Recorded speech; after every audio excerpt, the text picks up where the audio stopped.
Okay, I can't sleep, so I'm going to tell you the story of Gilgamesh. Because no one will ever tell you it the way it should be told, and it's a fucking hilarious story. So, Gilgamesh is a king, and he's kind of a dick. He wanders around and he's having sex with people's wives and he's challenging people to duels, and it's becoming a big problem in his country where, like, the people in his country are like, gods, we need some help. This is an issue. And he just fights everyone and then sleeps with their wives. That's BS. So the gods are like, alright, I get it. Let me send somebody down. So they throw a lightning bolt down to earth into a field, and that lightning bolt becomes a man who's a dog man. He's like a wolf. So he lives with wolves. His name's Enkidu. And the farmers start getting really concerned because Enkidu is evading their traps. So one of the farmer's sons comes in and he says, Dad, I see what it is. There's a man out there. He's super smart, but he's running around with wolves, and he's messing up our traps, and he's killing our sheep. What do we do? So his dad goes, this isn't the first suggestion that came to my head, but let's hire a prostitute. She'll civilize him, and then he'll be able to go back to the city and stop bugging us. So instead of shooting that plan down, the kid's like, yeah, that's totally a good idea. Let's do that. So he goes to Gilgamesh, and he's like, Gilgamesh, my dad says we need to hire a prostitute. There's this wild man who's eating all our sheep and evading all our traps. And Gilgamesh is like, yeah, a prostitute. She'll civilize him, and then he'll be a regular person again. So everybody comes up with the exact same plan. They all agree, and they grab a prostitute, and they take her out to Enkidu, and she's all, oh my goodness, you're so strong. I need you, Enkidu. And so he has sex with this prostitute, and he's all, anyways, I'm out. I got wolf bros to deal with. So he runs away, but he, like, can't keep up with his wolf bros anymore, and he's like, this is BS. What the hell's going on? And he, like, grabs the prostitute before she gets back to the city, and he's like, who put you up to this? This is ridiculous. I can't keep up with anything anymore. And she's like, I civilized you with my vagina. And so, and the king, Gilgamesh, is who sent me. And he's like, Gilgamesh, this is bullshit. So he goes into Gilgamesh's town and he's like, fight me. And Gilgamesh is like, oh, it's on. I'm gonna fight this wild man. Everybody watch me fight this wild man.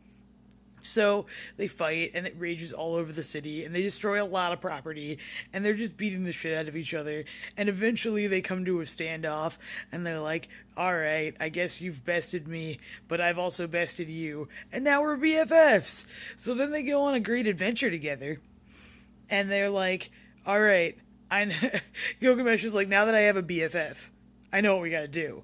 We gotta slay this giant.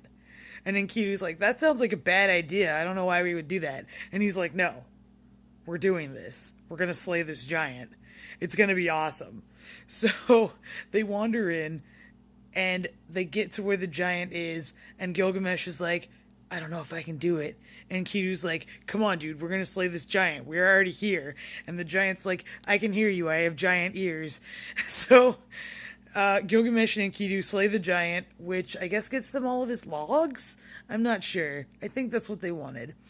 So, meanwhile, after they slay it, they're coming home with all these logs, and, oh shoot, what is her name? There's a goddess, Ishtar. Ishtar comes along, and she's like, oh, Gilgamesh, I saw you slaying that giant, and that bod was wicked hot, and I need all of that. And Enkidu's like, get the fuck out of here. And Gilgamesh is like, yeah, I've seen what you've done to your past boyfriends. Get the fuck out of here. And she's like, ugh. So she goes back up to the gods and she's like, Dad, I need the bowl of heaven. Because Gilgamesh totally was a dick with me. And her dad's like, absolutely not. We're not giving you the bowl of heaven. And she's like, please. And he's like, well, okay. So she takes the bowl of heaven, and she's rampaging it around Gilgamesh's town, and all the people are like, this is ridiculous, there's a bowl of heaven, and it's killing people. And Gilgamesh is like, I've got this, hang on. So he runs in, and him and Enkidu like slay the bull together, and then they high five, and then Ishtar shows up, and she's like, "Oh, this is bullshit! You killed the bull of heaven! My dad's gonna be so mad!" And Enkidu's like, "Get out of here, you harpy!" And he grabs some intestines and like throws them in her face, and she's like, "Ah, I hate these guys." So she goes back to heaven, and she's like, "Dad, they threw a bunch of intestines in my face, and I'm really mad about it. Oh, also, they killed your bull of heaven. I know how much you love that thing. Anyways, can you punish them? Can they die?" And her dad's like, "Okay, but only one of them. Enkidu." So, Enkidu withers, and over 7 days he dies, and which is a really long death for warriors, apparently.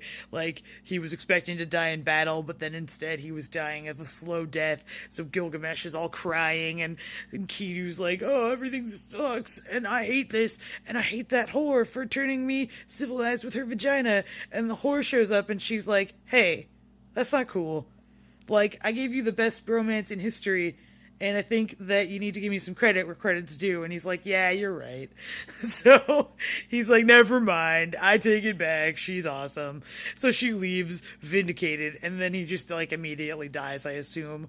And Gilgamesh goes fucking crazy. Like, he tears on his hair, and he's like, "No." And he's like, "Now I don't know what to do. I'm just gonna wander the desert naked forever." And so he wanders the desert, and he comes across some scorpion men, I think. A scorpion man and his, like, scorpion lady. And they're like, "Whoa, what's this guy doing here?" And he's like, "Oh, I used to be Gilgamesh, the king, but now everything's terrible, and my friend died, and I stood vigil over his body for like a week, and I wouldn't believe that he was dead, but then a worm came out of his nose, and I had to admit that he was dead." And the guys are like, what? And he's like, "Anyways, I killed a lion, and I've been wearing its moldy pelt for like days. Do you guys have any water?"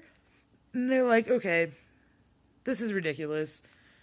Gilgamesh, if that's who you are, what you want to do is see ut-napishtim if you don't want to die, because that seems to be what your problem is that you're worried about dying. So you're going to see him. He survived the Great Flood, and he's immortal." And Gilgamesh is like, "That's awesome. I'm totally on that." Oh, also, Gilgamesh is 1/10 God, and he talks about it all the time. Like, he's like, "No, I'm Gilgamesh, and it's clear, you'll know because I'm 1/10 God." And like the centaur scorpion's wife is like, "Yeah, he totally is 1/10 God. I saw that when he came right up. Like, he's 1/10 God. This guy's for reals." And the other guy's like, "Yeah, I guess so. I mean, he is 1/10 God." So Gilgamesh goes through their like crystal cavern and comes to a river where ut-napishtim is.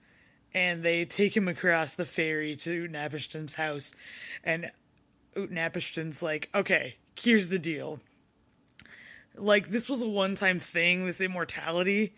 It's not really, like, something that the gods are just gonna give out. Like, I did something special. And that's why I have immortality. But there is, like, some kind of plant that you can get. It's at the bottom of this lake that I live on. So if you want to do that, I will tell you where it is.